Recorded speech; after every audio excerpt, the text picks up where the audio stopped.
and this was another chance to bop around the world. And some friends of mine were going to be here, and that's about. I have never been to Bristol. This is, and you know what? I just found out last night, but I didn't know. It's been going on for 4 years. I've been to England probably 5 or 6 times in the last 4 years, and just this trip I found out that the drinking limit for the bars, it's not 11. I thought it was 11 p.m. forever. Not anymore. It switched 4 years ago, and I missed it. I don't know how. That just shows you that I've matured, and I don't stay out till 4 in the morning drinking anymore. Not anymore. Well, this club now is 24/7. Right. It actually doesn't close. So last night there were places where at 3 in the morning people were still drinking. Correct. Which makes a lot of sense, because last night at 3 in the morning when I went to bed, I heard loud, like the songs in the street and whatever. And I was like, so now it makes sense. But I missed 4 years of drinking. I just always thought it was 11. No. So I'm always the last one to know. This is yet again another example. Moved with the times in England. Wow. Yeah. So you're in Bristol. I'm in Bristol, and so far I was playing really careful, and I laid down ace king before the flop, and he showed me kings. That felt really good. And then with aces, I couldn't let them go on a king 6-3 like queen board. I ended up. I think I could have lost a lot more because I just went into check call mode. Yeah. And I was hoping he had king queen, but he flopped a set, whatever. But the highlight of my poker trip so far is that I just ran a bluff against Antonio. And you sat on the same table. How cool is that? I know, it was so random. I a whole bunch of people in, so I had 10-5, and I've been playing very tight, but I'm steaming a little bit because I'm down 3,000, right? So I jam it for 1,000 extra with 10-5.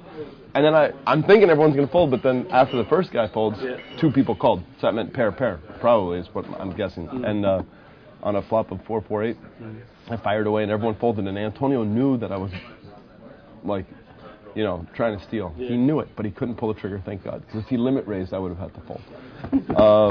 So we've just got to Series 4 on high stakes poker.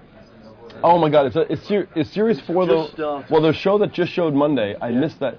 Okay, I played seasons 2, 3, and 4, but in season 4, there's actually season 4A or whatever, 4A and B, and 4B is where it's a $500,000 buy-in. That's right. And there was exactly believe it or not, there's a list of 4 or 5 people that wanted to play it and couldn't get on it. I was first alternate, but no one felt. I was hoping somebody would just get broke for $500,000. Who's going to reload? Exactly. But there were most of the guys at the table were ready to reload for 2 or 3 bullets, and they didn't even just buy in for the minimum. Some just bought in for $1 million or 2, whatever. Well, Jamie Gold was here yesterday. Right. And we were speaking to him about it. How about the hand with the flat? Yeah, right. Yeah, I was actually I was sitting there with my $500,000 in the green room, waiting for somebody to just blow it, because that happened in season 3. Yeah. I actually was scheduled for 6 hours, but I got 8 hours because somebody felt it out and didn't feel like reloading, and I was and the producers knew that I was hungry in the green room, and so if you're it's so funny watching the shows after, because if you sit for the whole 12 hours, which is the only time I'll ever kibitz a poker game, or